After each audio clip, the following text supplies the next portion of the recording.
وقتی من گپ میزنم آخر تو که با من فرصت گپ زدن نمیدی. وقتی که دیر شد آنگاه خیر با چی بهانه داری؟ دکتر گفت که این جدی است. گفت باید در بیمارخانه خوب کنم. نگفتم جدی است راضی شد که توبتم رو در خانه گیرم. پگاه باز یک بار دیگر رفتنم لازم بوده است. دکتر گفتن بگیرد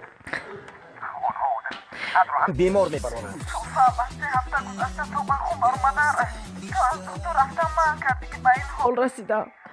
آخر گوش کن که دکتر چی گفت؟ ای سلفت کسب و بلغم همش واهیم است. چی؟ دیگر اون زکام نمیشود، فقط تو میشوی. اکرم آخر این زکام نیست. تا هیچ چیز نخوردی، تماما خراب شدی. به تمام استخوان‌های بدنت آخر اشتها ندارم. چی زورم اومده است که یگان چی نمیخورم. چرا تو به من باور نمیکنی؟ این طور باشد خودت به دکتر رو همش رو میفهموند. باز من دکتر روم؟ جواب معاینه امرو دیدن بیماری دکتر میلیسا باز یک دردی سری دیگر. اکسیر رنگگنی کرد و جواب معاینه بلغم رو دیدن گفت بیماری سیل است.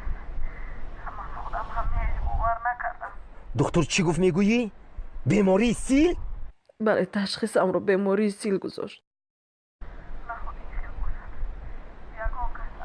بازرسی خدمات راهبانی وزارت کارهای داخلی جمهوری تاجیکستان رابشکی کلان رجبов. کجا تو هستن محترم راننده؟ مرحمت.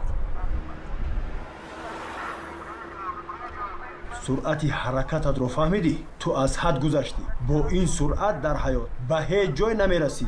فکر میکنی در راه فقط خودت هستی. دیگران رو فراموش کردی. از کفای من بیا.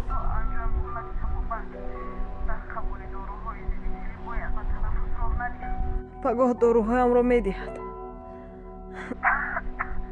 در خانه طبقی گفته دکتر حجره علایده رو آماده کردم.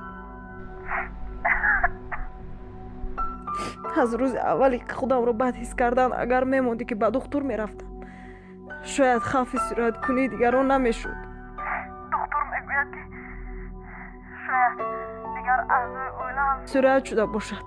آنها باید از تشخیص گذارند. اکرم برای احتیاط خوب است. التماس به همینش همانیت نشم.